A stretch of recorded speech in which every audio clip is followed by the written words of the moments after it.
Muy buenas tardes a todos. Mi nombre es Guillermo Ferrero. Soy socio del área de Corporate M&A del estudio Filippi Preto Carrizosa, Ferrero de U y Uría. Básicamente yo estoy dictando dos sesiones de este curso, ¿no? La primera sesión vinculada con el concepto de concentración empresarial, ya lo he dado, ¿no? La concentración empresarial es el acto por el cual se da la transferencia o cambio, ¿no?, de control permanente, ¿no?, ya sea en la propiedad o titularidad o uso de los activos, ¿no?, de una empresa determinada, o de lo contrario, ¿no?, a través de la influencia significativa que pueda tener el adquirente, ¿no?, en los órganos de gobierno de la sociedad adquirida, ¿no?, que le permitan definir la estrategia competitiva. ¿Por qué hago mención al concepto de concentración empresarial? Porque a raíz de la adopción de la Ley de Control Previo de Concentraciones Empresariales, aprobada por la Ley 31112, que entró en vigencia en junio del año 2021, ¿no? Son dos los criterios que uno debe revisar para saber si una transacción, antes de poderse consumar, ¿no?, debe o no pasar por un proceso de autorización previa del INDECOPI, ¿no?, quien vigila el cumplimiento de la libre competencia, para que no hayan pues, restricciones significativas a la libre competencia que a su vez puedan tener un impacto en el consumidor final. Entonces, esos dos criterios que uno tiene que revisar para saber si hace uno un filing, o sea, presenta uno un expediente frente al INDECOPI, son si es que el acto califica como concentración empresarial, tema que ya vimos en otra sesión, y el segundo criterio es si las empresas involucradas, ¿no?, exceden en cuanto a ventas, ingresos o activos determinadas sumas que voy a comentar en un momento. A eso se le llaman los umbrales. Pero ¿para qué existen los umbrales? Los umbrales básicamente existen para que no cualquier transacción que se haga de fusiones y adquisiciones o acto de concentración empresarial deba requerir la aprobación o el consentimiento previo por parte del INDECOPI. Sino que lo que se busca básicamente es que exista cierta materialidad, ¿no?, o significancia, ¿no?, en las partes que participan de la transacción para que ese acto requiera pasar previamente por el INDECOPI. Los umbrales contenidos en la ley 31112, en su reglamento, y también en unas guías que ha expedido el INDECOPI para ver cómo es que se interpretan correctamente los umbrales, ¿no?, básicamente establecen un doble criterio, ¿no? Primero está el criterio de análisis conjunto de las empresas que participan del proceso de concentración empresarial, y después se miden las ventas, ingresos o activos de las empresas, pero ya consideradas de manera individual. ¿A qué me refiero? Si estamos, por ejemplo, ante la fusión de dos sociedades, ¿no?, acá en el Perú, lo que se va a revisar con relación a esas dos sociedades en cuanto al umbral conjunto primero, y después veremos el umbral individual, pero en cuanto al umbral conjunto, es que las ventas o ingresos, eso es lo que dice la norma, ventas o ingresos, o activos cuyo valor contable, o sea, no activos cuyo valor de mercado, que es distinto, sino activos cuyo valor contable excedan o hayan excedido durante el ejercicio anterior, es decir, si estamos en el año 2021, la comparación se tendrá que hacer, o la estimación se tendrá que hacer con relación al año 2020, ¿no? La cifra conjunta, eso quiere decir que si están fusionando las empresas A y B, estamos hablando acá de los ingresos, las ventas o los activos contables de A más B, ¿no?, durante el año 2020, excedan la cifra de equivalente a los 118.000 UITs, que más o menos, si las traducimos a dólares al día de hoy, a un tipo de cambio de 3.90, que es un tipo de cambio altísimo, pero que se da en esta coyuntura post electoral y post segunda vuelta presidencial, ¿no? Nos da más o menos un valor conjunto de 133 millones de dólares. Es decir, para que la transacción sea notificable en cuanto al primer requisito, el de ventas, ingresos o activos cuyo valor contable excedan la cifra de los 133 millones de dólares, se debe considerar no a la empresa de manera individual, sino a las empresas participantes, ¿no? Como un todo, ¿no? Las empresas participantes son las que en conjunto tienen que superar estos umbrales. ¿Por qué hago la distinción entre ingresos y ventas?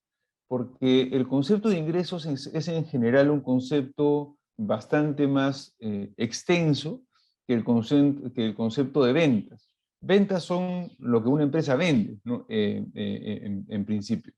Pero una empresa, aparte de vender, ¿no? Puede generar ingresos a través de la prestación de servicios, por ejemplo. Entonces, creo yo, ¿no?, que hace bien la ley en hacer esta distinción entre ingresos y ventas para evitar que no se capture o que se deje de capturar algún concepto que genere valor y que nos permita saber si es que finalmente los umbrales contenidos en la norma, ¿no?, están siendo bien calculados o no, y si tiene una correlación sobre todo con aquello que la empresa presta como servicios o vende, ¿no?, como producto final. Por eso la distinción entre ingresos y ventas, ¿no? Entonces, es muy importante tener en consideración que este primer umbral, el umbral conjunto, ¿no?, es un umbral acumulado, ¿no?, entre las empresas participantes del proceso de concentración empresarial. Pero la norma no se queda con el umbral consolidado, sino que además exige que las empresas participantes, al menos dos de las empresas participantes en el acto de concentración empresarial, hayan tenido individualmente, ya no en consolidado, ya no en conjunto, sino de manera individual, durante el ejercicio anterior, es decir, el año 2020, hayan tenido ventas, ingresos o activos cuyo valor contable exceda los o las 18.000 UITs. Y 18.000 UITs, nuevamente utilizando el mismo tipo de cambio de 3.9, nos da la cifra aproximadamente de 20.3 millones de dólares de ventas, ingresos o activos contables durante el ejercicio anterior, es decir, el ejercicio 2020. Algo que hay que resaltar, ¿no?, que aplica tanto para el umbral conjunto como para el umbral individual, ¿no?, es que tanto las ventas como los ingresos y los activos tienen que ser ventas, ingresos y activos generados en el Perú. Claro, hay un nexo geográfico, porque finalmente lo que nosotros tenemos que hacer es analizar si hay una restricción significativa de la libre competencia en el Perú. Si la empresa, por ejemplo, se dedica únicamente a exportar bienes al exterior, claramente la exportación de esos bienes no va a tener una incidencia en el mercado relevante, que es el mercado peruano. Y por eso el nexo geográfico es bastante relevante. Es decir, las ventas, ingresos o valor de activos contables tienen que haber sido generados o considerados en el Perú durante el ejercicio anterior. Si nosotros comparamos los umbrales que tenemos en la ley, ¿no?, y los comparamos, por ejemplo, con aquellos que existen en otras jurisdicciones comparables, como puede ser Chile y Colombia, ¿no?, vemos que los umbrales establecidos en la norma peruana son umbrales bastante más altos que los que existen en Colombia. En Colombia, básicamente, la mayoría de transacciones requieren de la autorización previa del órgano que supervisa la libre competencia en Colombia. Nosotros creemos que eso es errado, ¿no?, porque finalmente las transacciones que debieran ser revisadas son transacciones cuando las partes involucradas puedan, al momento de integrarse o realizar el acto de concentración empresarial, tener un efecto sobre la libre competencia que impacte finalmente negativamente, ¿no?, en el consumidor final. Entonces, el tener umbrales altos yo creo que es lo correcto, ¿no?, sobre todo para una economía como la peruana, que es una economía aún en desarrollo. Entonces, comparativamente con Colombia, los umbrales en Perú son altos, lo cual yo considero que es bueno. Creo que los umbrales colombianos son demasiado bajos, ¿no? Y comparándonos con Chile, los umbrales en el Perú, curiosamente, son más altos que los chilenos también, pero no mucho más altos, son relativamente más altos. Entonces, yo diría que en términos de umbrales, ¿no?, Perú se parece bastante más a Chile que a Colombia, ¿no? Ahora, repito nuevamente, es muy importante el tema de los umbrales. ¿Para qué? ¿No? Para poder determinar si realmente estamos ante partes, ¿no?, que puedan afectar, ¿no?, un mercado relevante, ¿no?, por ya sea el grupo económico al cual pertenecen, ya sea por la participación que ya tengan en ese mercado relevante, ya sea por si ya tienen una posición de dominio o no en ese mercado relevante, ya sea por el análisis de si los costos de entrada a ese mercado relevante son elevados o no. Entonces, todo eso es muy importante, ¿no?, para efectos de determinar y saber si los umbrales que tenemos en el Perú son los umbrales correctos o no. Entonces, ¿qué es lo que sucede cuando una empresa, en efecto, calza dentro de los umbrales? Si la empresa calza dentro de los umbrales y además el acto se considera como un acto de concentración empresarial, entonces la empresa va a tener que hacer un requerimiento o una solicitud de autorización previa frente al Indecopi para que el Indecopi, después de una fase 1 de revisión, ¿no?, y eventualmente una fase 2 de revisión, ¿no?, en caso el Indecopi considere que la transacción genera pues una restricción significativa a la libre competencia y que esa restricción significativa a la libre competencia supera a cualquier eficiencia o sinergia que pueda generar la transacción, ¿no?, y que pueda tener un impacto favorable en el consumidor final. Es un análisis que hará el Indecopi una vez que se ha presentado el expediente. Entonces, para eso sirven los umbrales. Ahora, el análisis de los umbrales no queda ahí, ¿ya? Los umbrales también son revisados, ¿no?, por la autoridad, ¿no?, considerando a qué grupo económico pertenecen las partes intervinientes en determinados casos. Por ejemplo, si estamos ante la fusión de dos empresas, para el Indecopi es relevante saber no únicamente las ventas de las dos empresas que participan de ese proceso de fusión, sino también entender cuáles son las ventas de todo su grupo económico. Es decir, si estamos ante el grupo, prefiero no decir nombres, el grupo Valdés, por ejemplo, por decir cualquier nombre, y que esto, por favor, no suene como peyorativo, ni mucho menos. Pero si estamos ante el grupo Valdés, que es un gran grupo económico en el Perú, y tiene negocios pesqueros, inmobiliarios, agrícolas, mineros, petroleros, es decir, tiene negocios en una diversidad de líneas de negocio.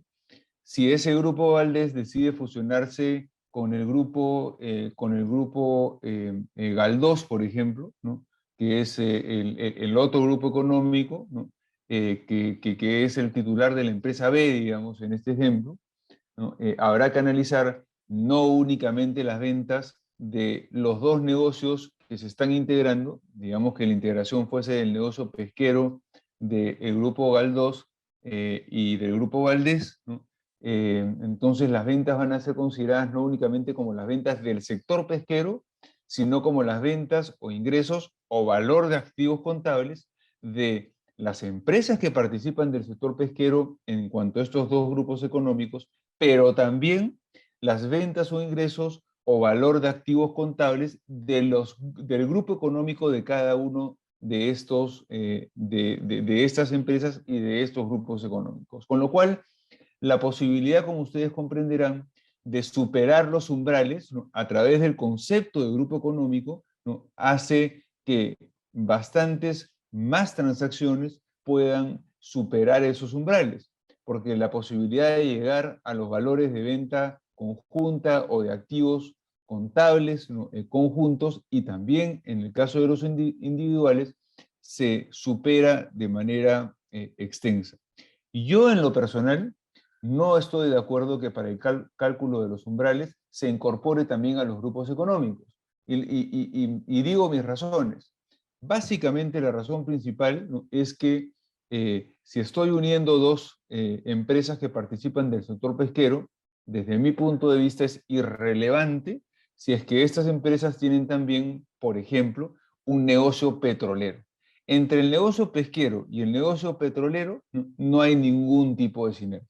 Más allá del suministro de petróleo que pueda darle la empresa petrolera, ¿no?, a ese negocio pesquero, ¿no?, para poder, por ejemplo, procesar la línea de pescado, para poder utilizar el petróleo para las embarcaciones pesqueras y así sucesivamente. Pero no hay una correlación directa que nos haga pensar que por el hecho de tener mayores ventas en otros negocios, ¿no?, haga que la concentración en el negocio pesquero, que es lo que tiene que analizar el Indecopi, y el impacto que eso pueda tener en el consumidor final, ¿no?, vaya a incrementar. Pero es lo que dice la norma y cuando la norma lo dice hay que aplicarlo.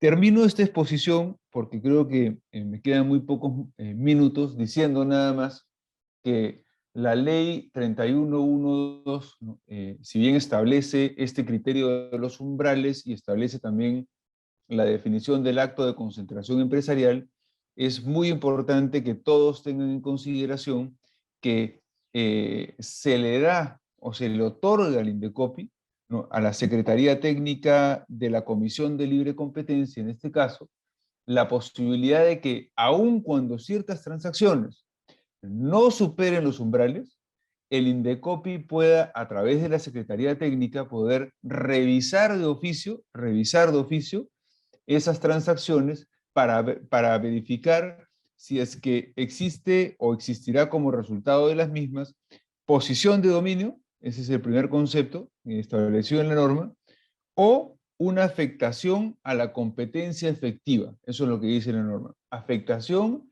a la competencia efectiva. Claro, habrá que entender a qué se ha referido la norma con afectación a la competencia efectiva. Pero lo que quiero resaltar acá es que el análisis que tenemos que hacer los abogados, los economistas, los financistas, en el marco de esta nueva ley, no pasa únicamente por verificar si estamos o no dentro de los umbrales y si el acto califica como de concentración empresarial o no.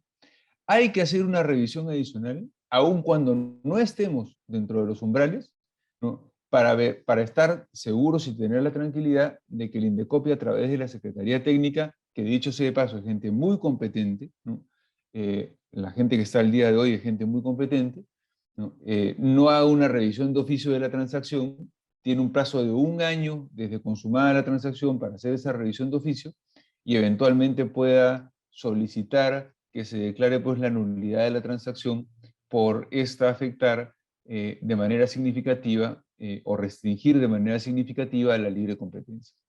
Muchísimas gracias, espero haber sido del todo claro y les deseo mucha suerte. Gracias.